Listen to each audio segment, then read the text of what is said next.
Okay, welcome back. So at this point, we have done vectors, we have done vector-valued functions, we have done calculus with vector-valued functions, which I was mentioning begs the question, why would we want to do calculus with vector-valued functions? Hopefully it strikes you at this point that vectors, having, a horizontal component, a vertical component, or even a component in the third dimension would be a very good way to describe motion. Well, I also hopefully assume that you agree that motion is right for the picking when it comes to calculus. So we're going to now take the calculus that we did with the vector-valued functions and put it in the context of motion problems. And the good news is it all follows along with what you already know about vector-valued functions and what you already know about motion and calculus. So again, this really isn't anything new. It's more just a mashup of different topics that we've already covered. And honestly, you could probably figure it out for yourself with maybe one or two little odds and ends along the way. Okay, so up top at the definitions, if R is a vector-valued function, and this would extend to 2 or 3 components / dimensions, so make a note of that, then the indicated vectors below are as followed. All right, so basically you're given a position vector R. All right, we should probably make a note of that in this context, R is a position vector. Okay, so this indicates position. And we already know that velocity is a derivative of position. So to go from a position vector to a velocity vector, you simply differentiate the position vector, which for us, right, so this is going to be r prime of t. That simply means differentiating each component function of the vector-valued function. Similarly, acceleration we know to be the derivative of velocity.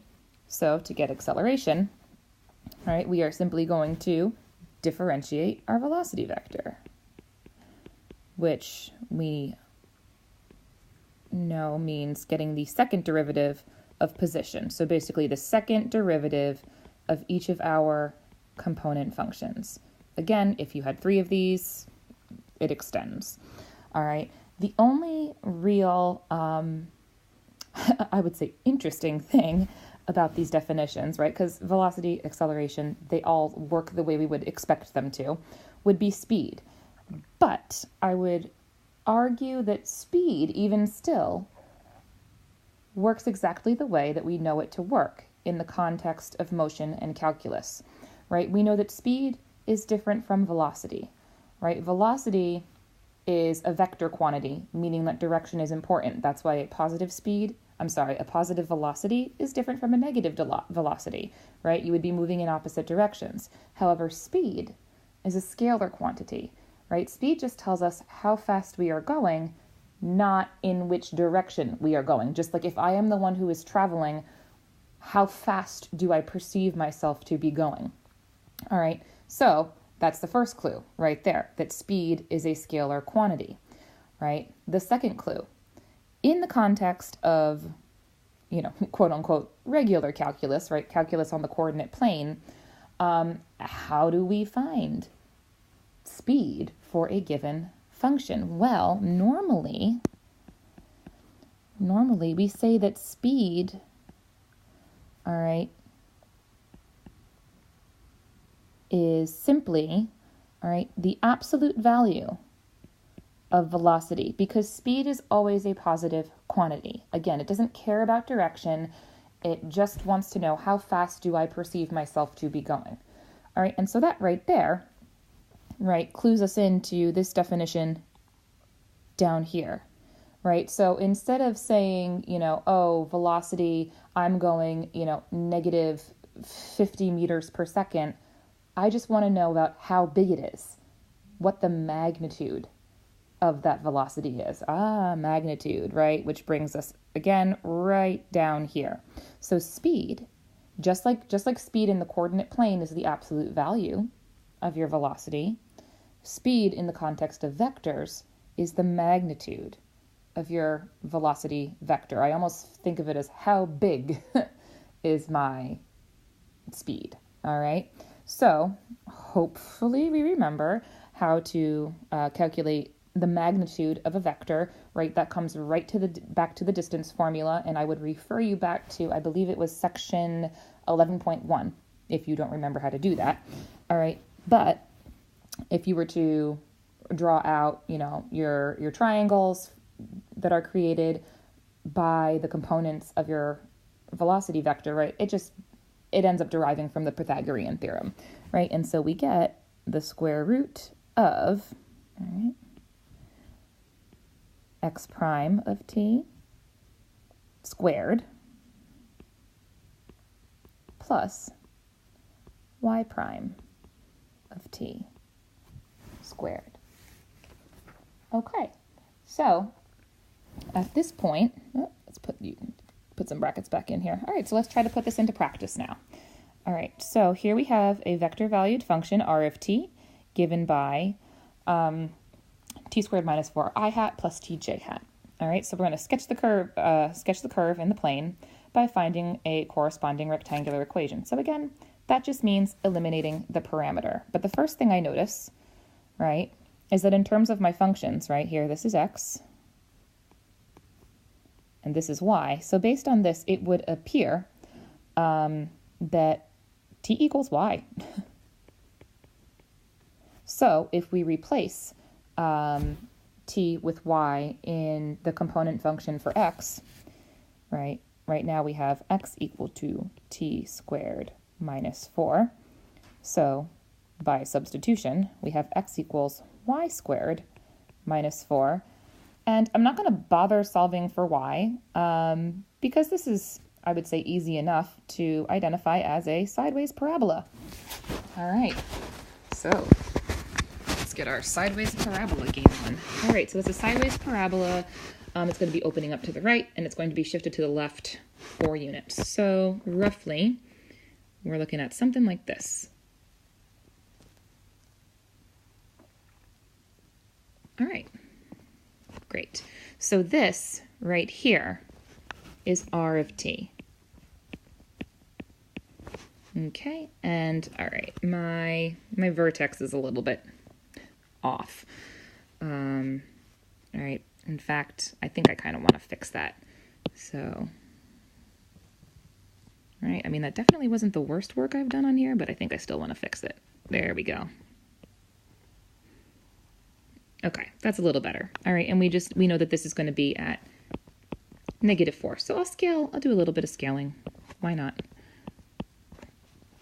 Okay, we'll do like a 2, etc., etc. Okay, and all right, that'll get us started. All right, so there's our plane curve. Fantastic. We should probably, since it is a plane curve, indicate some sort of orientation. So let's just check a few values for t. All right, so I'm just going to make a quick little chart for t, x, and y. Okay, and so we'll start at we'll do t equals 0 and t equals 1. Okay, so when t equals 0, our x component goes to -4. And our y component goes to 0. So that brings us to, okay, -4, 0 right here. And then when t equals 1, x goes to 1 squared minus 4, so -3. And y is 1. So that brings us to -3, 1. All right, so this point right here corresponded with t equals 0. This point corresponded with t equals 1. So knowing that we always move along the plane curve in increasing value of t, that tells us that our orientation is sort of from bottom to top, for lack of a better verbiage there. All right, yay, plane curve done. So the next instructions are to find velocity and acceleration vectors. Okay, that's simple enough because we know that if r gives me the position of whatever object is traveling here, that velocity will just be the derivative of that. So velocity, that's going to be r prime, which will just be x prime times I hat plus y prime times j hat. So let's see. Just going to scoot this up a little bit. Oh, but I can't see. Okay, well, x prime. All right, so x prime would be 2t I hat. And then, well, we'll just have a 1 j hat. So that is our velocity vector. And then our acceleration vector will simply be given by the derivative of the velocity vector. So that's going to be 2i and then plus 0j, right? So this tells us a couple things, right? This tells us that the acceleration is constant.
Okay, so here we have another example where we are given a position function and asked to find, velocity, acceleration, and speed. Okay, so that's a little bit new. All right, and the plane curve is given by a vector valued function that looks a little tricky. All right, so in this case, we want to make it, it doesn't say to, but I think it's always a good idea, especially while we're practicing, to make a sketch. So the first thing that I want to do is sketch this plane curve. And as we talked about in the video from section 10.2, when it looks like you've got some trig in there, sines and cosines, you're going to have a hard time getting a rectangular equation by solving for t, right? Because normally we eliminate the parameter t, by solving for it and then, plugging it back into another one. But solving for t here is going to be gross, right? Because you're going to bring in all this inverse trig, and now how is your life any easier? So instead, we solve for the trig functions, the sines, the cosines, and go from there. So just down here, let's go do that. All right, so in this step, all right, I'm going to find the rectangular equation. Whoops. I don't know why I have to be in blue, but I do.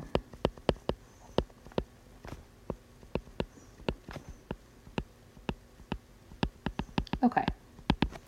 So we can see, all right, that our x component, right, is given by, it was 2 sine t over 2. So if we're going to be solving for the trig, it's going to look like this. Great. Similarly, our y component is 2 cosine t over 2. Therefore, cosine of t over 2 is equal to y over 2. Okay? So then the next step, right, it's like first you solve for the trig, right, and then we use the most helpful identity ever when doing anything trig-y, right, sine squared plus cosine squared is 1. So in that case, right, we would, I'll do it, right, technically, right, this would look like this, sine squared plus cosine squared equals 1, but we have new definitions for sine and cosine as given above, right? So we've got x over 2 squared plus y over 2 squared equals 1. And what we're looking at here is maybe not, readily apparent until you work this out a little bit, right? So this is x squared over 4 plus y squared over 4 equals 1, right? Because at first you might be thinking like, oh, an ellipse or something like that. But, right, when the denominators are equal, right, like if we just multiply both sides by the 4, right, that basically tells you, right, that your major axis and your minor axis are equal in length. And if your major axis and your minor axis are equal in length, you have a circle. Hooray, this is the graph of a circle. All right, let's share the good news with our coordinate plane up here. It's a circle. All right, so it's a circle of radius 2. All right, so we don't need much here. We'll just say, 2. Okay. And it is centered at the origin, so that's convenient. Okay, and again, I'm going to do my best.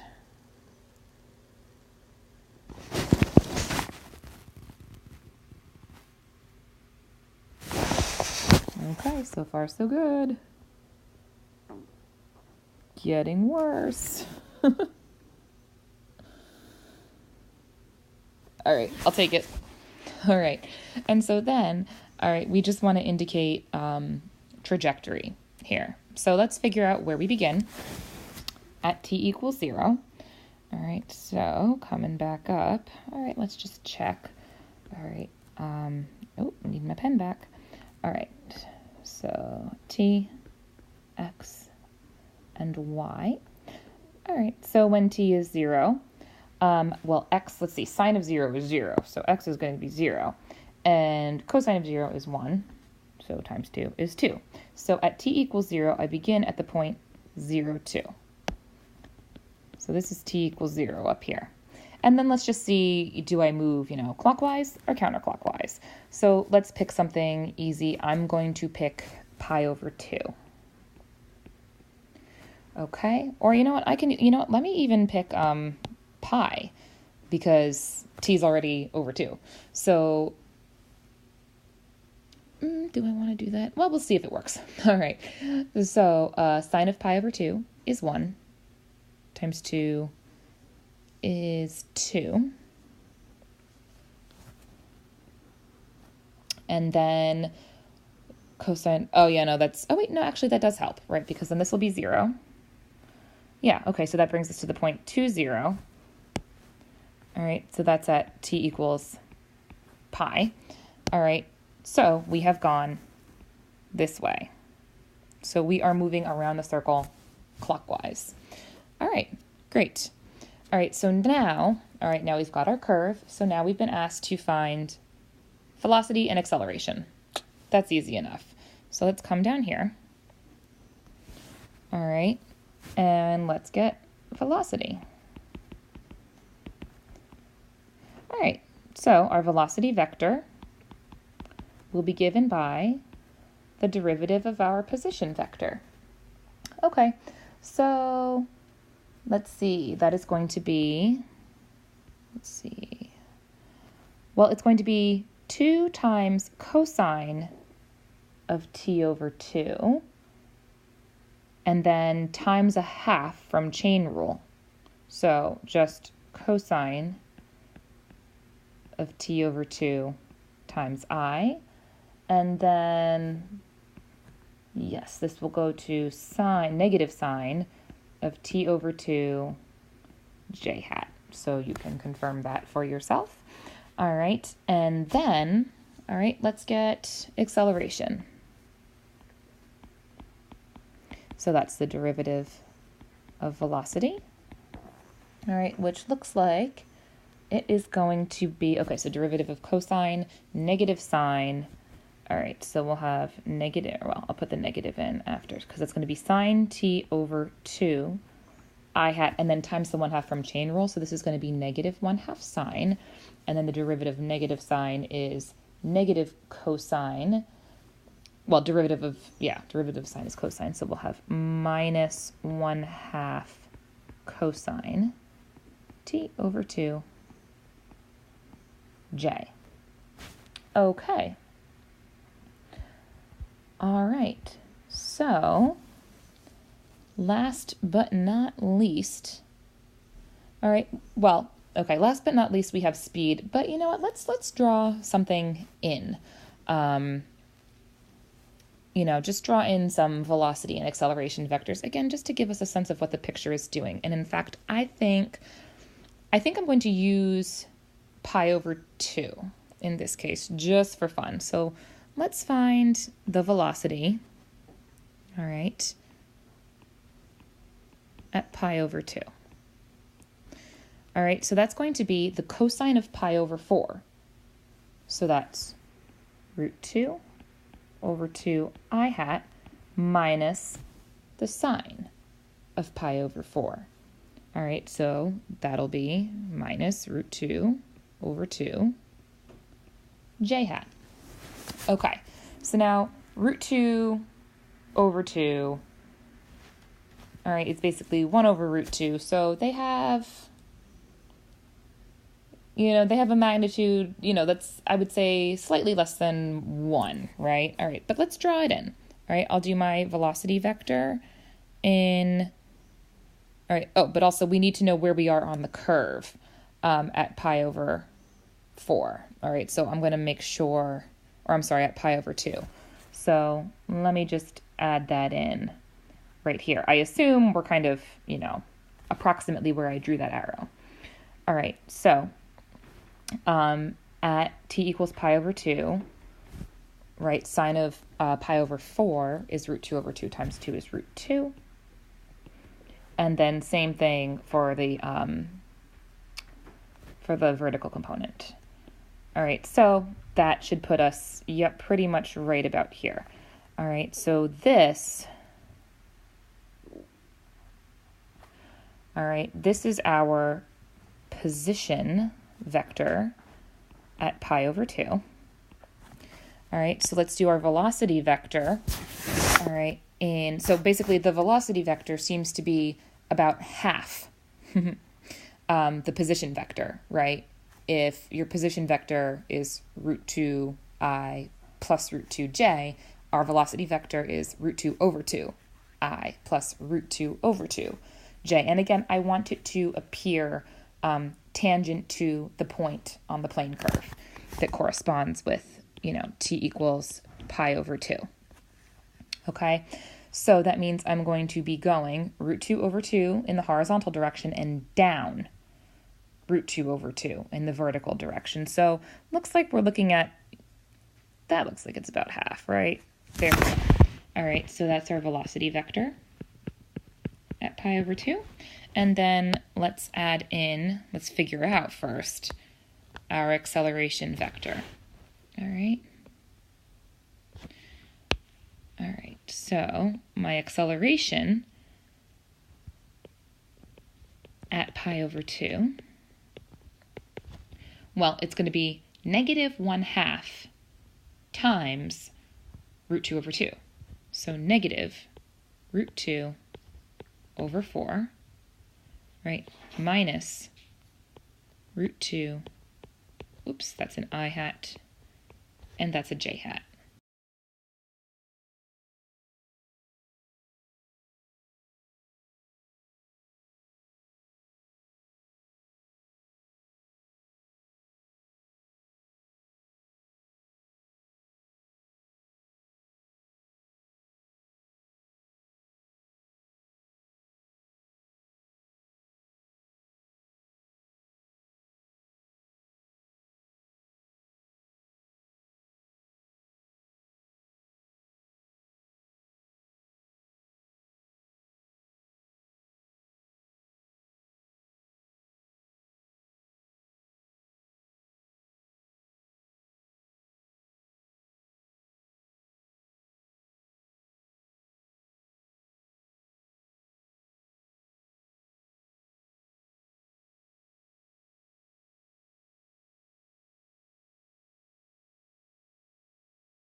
Okay, and so now let's add that into our picture up here. And again, you could start it at the origin, put it in terminal position, but I want it to sort of start at the given point. All right, so I'm going to start at the point where t equals pi over 2, and I'm going to be going, let's see, down root 2 over 4 and over root 2 over 4. All right, so really, I'm sort of looking at something like this. Okay, and so that right there is our acceleration at pi over 2. And if you were wondering, yes, the velocity and acceleration vectors are perpendicular to one another. All right, and well, that's going to be true at any point along the circle, and actually that comes from the fact that this object is traveling at a constant speed. All right, so I think the next thing we need to do is verify that this thing is traveling at a constant speed. Okay, so let's go find the speed. All right, so coming on down here. All right, and I guess technically here we did velocity and acceleration.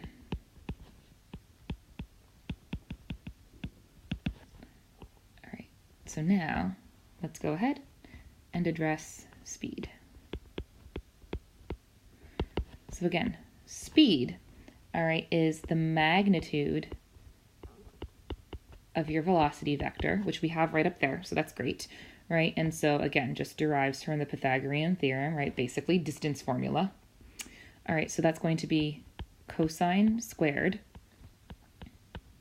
t over 2, all right, plus sine squared t over 2. And now here's the interesting thing. It is maybe not so readily apparent that our speed is constant, because right now it looks like our speed at any given point depends on what t is. But take a look at this. I want to direct you to work that we have previously done, right over here. We even wrote it all out right before.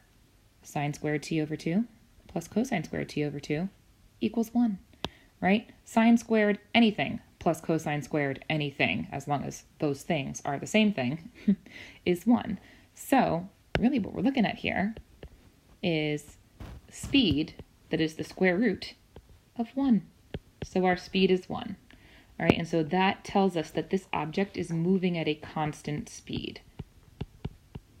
And so anytime an object is moving at a constant speed, turns out your velocity vector and your acceleration vectors are going to be perpendicular, or as we say in vector land, orthogonal.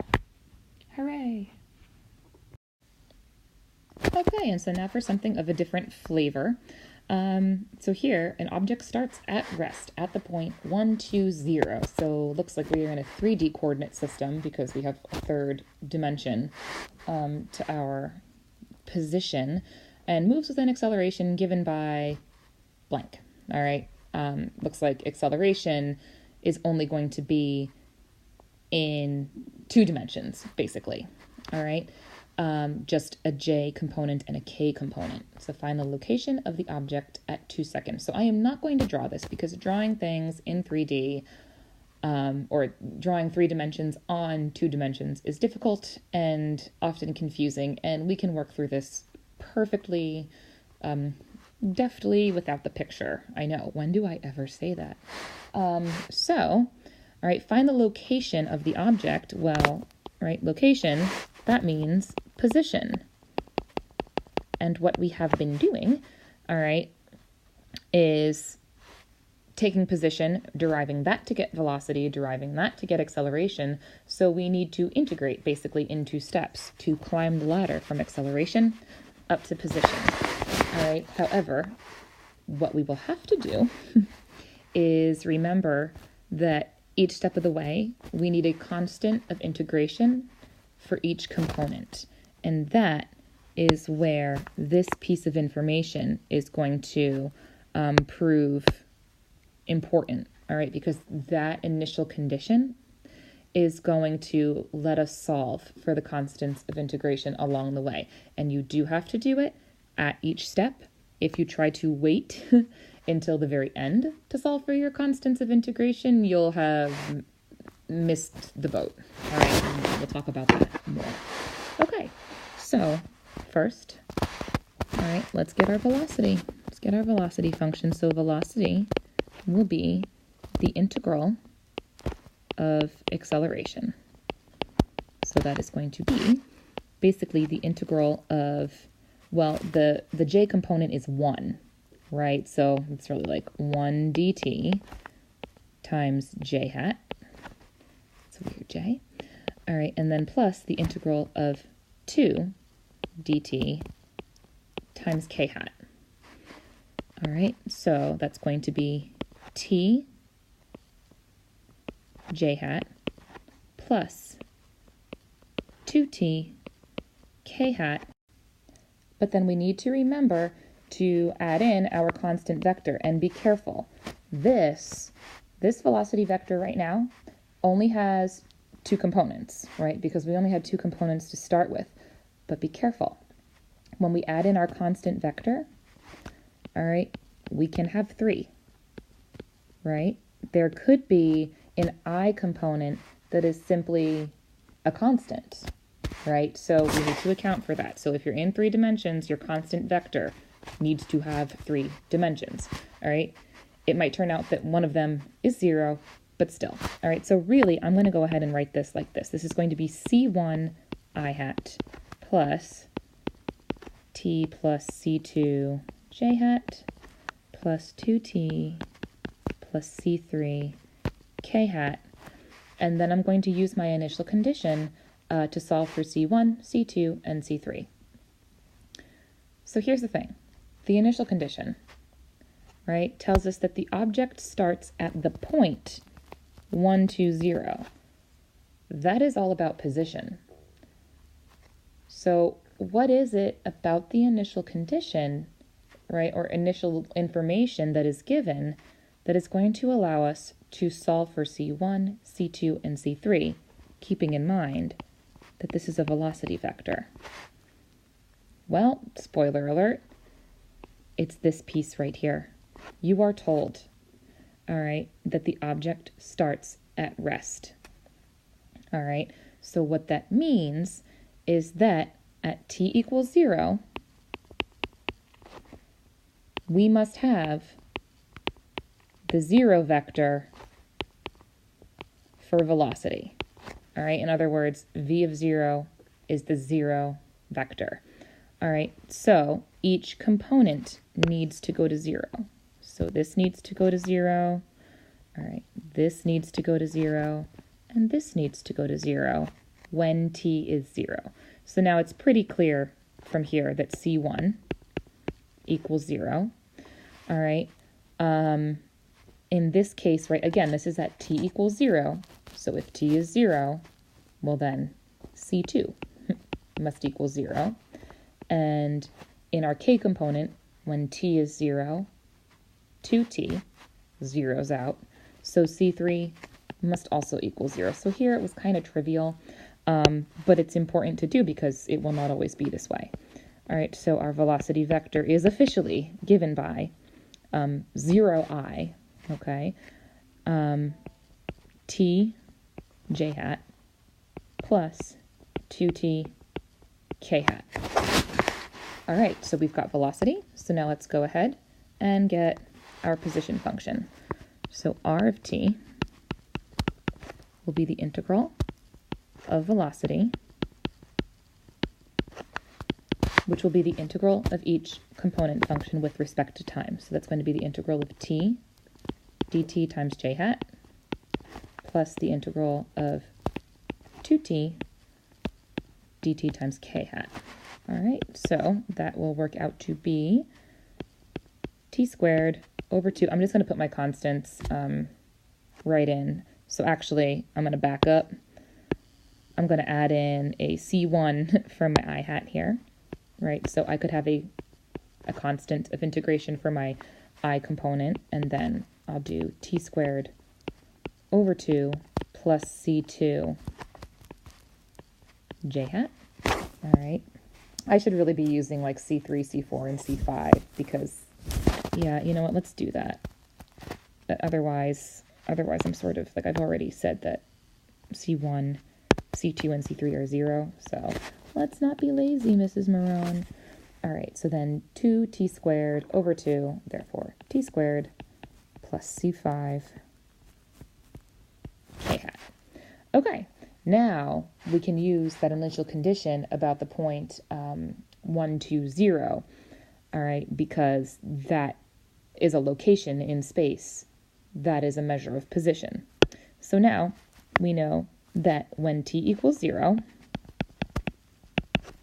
this needs to go to 1, this needs to go to 2, and this needs to go to 0. Okay, so from here, right, there's some obvious things. All right, C3 has to be 1. All right, from here, when t goes to 0, well, if the entire component needs to be equal to 2, C4 has to be 2. And let's see, the k component has to go to 0, and t is 0, so C5 must also equal 0. So, at the end of the day, our position function is given by 1 I hat plus t squared over 2 plus 2 j hat plus t squared k hat, right? Or, and again, another option for how you could write that, you could do I hat plus t squared over 2 j hat plus t squared k hat, and then you could add your constant vector 0 to 0. But you don't have to necessarily do that. Again, these are just different options. Or you could drop out the I component, just have your j's and k's, and say, oh, plus a constant vector of 1, 2, 0. Okay, but now we actually have to answer the question that was posed, right? The question was, find the location of the object at t equals 2. All right, so to just wrap everything up, all right, our position at 2 seconds will be, well, I is just I. It does not depend on t. So that's I hat plus, okay, so when t is 2, 2 squared, 4 over 2, 2 plus 2, 4 j hat plus 4 k hat. Okay, not bad. And that's pretty much all of the vector business that you're going to have to know for the AP exam. Congratulations.